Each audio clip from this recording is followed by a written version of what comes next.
about this is like everybody has faced back orders. I just checked the other day. I had over $20,000 in open orders, which means they have the POs. It's been placed. My company just hasn't fulfilled it. Well, they're trying. The talk is they don't know if they're going to pay us on those open orders.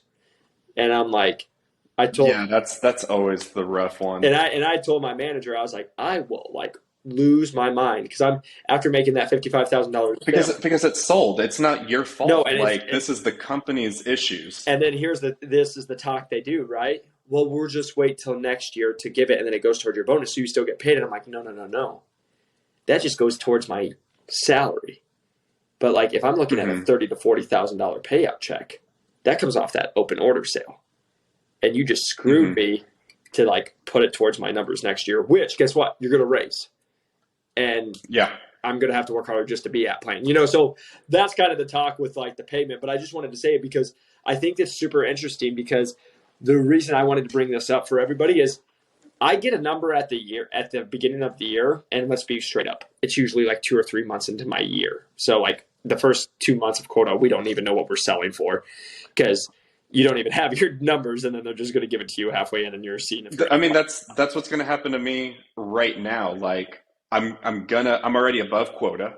So at the end of this trimester, I'm going to finish above quota, but then all of May, I still won't know what my next quota is going to be. So there goes an entire month of a 4-month trimester that I'm just shooting in the dark. I'm like, all right, well, I know that it's increasing, but how much did it increase by? No, exactly. And so that's why I want to talk to you about it, because like for me, there's a little of the security of like, hey, my quota is getting raised, but it's once a year, right? Because it's one time a year. I'm not worrying about the thing. I've seen a lot of these companies go into the quarterly, and I've talked to reps, and it's interesting because I want you to speak to this, but it's like, for example, if I have a good year this year, what are they going to do? They're going to raise me. And so now I have to go up and do that. Well, that's a little different if you're yearly compared to you go to quarterly and you have a good quarter. Well, then they make your next quarter insane. Well, now you make no money at the quarterly instead of the yearly. Yeah. Yeah. So I'll let me backtrack to how you were getting paid real quick. So at Olympus, very similar when it came to buckets. And so again, you had this very small salary, and your first paycheck, because you got paid every 2 weeks, was your salary. Then the next paycheck was that paycheck that came with the commission. And just like you're saying, it's so good for people to hear this, because when I went to Stryker, I was thinking in my mind like, oh, great, like I'm going to be making this money, but Stryker pays you on the 15th of every month. So you get one paycheck a month, and you're going to have to literally figure out how to do your budget accurately because you're only getting that one paycheck.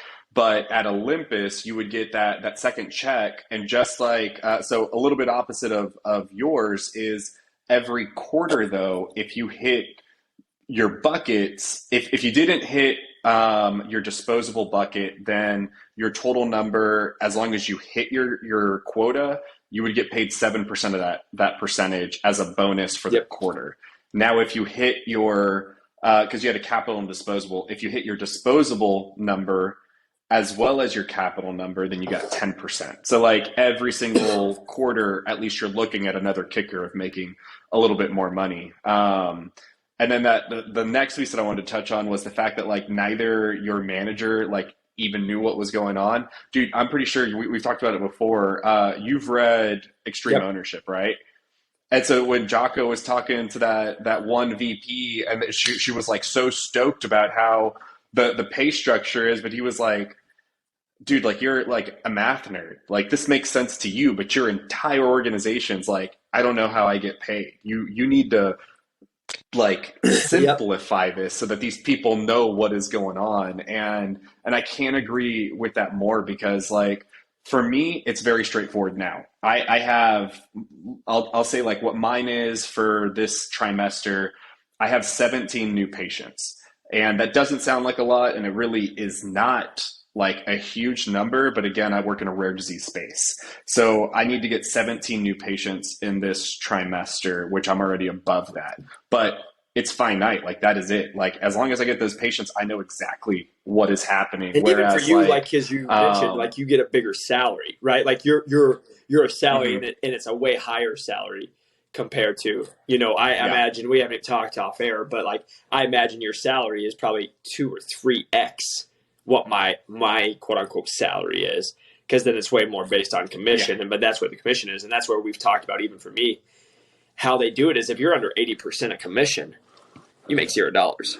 I think you get like you get 0.8 of every dollar of what it is, whatever math. But if you're over 80%, you get 2.63 or whatever, and then that's how you get paid. Yeah, I get literally for my bonus, because that's why I look at it, just like we're talking. If I'm under 80%, it's a fat zero. They don't pay you at all.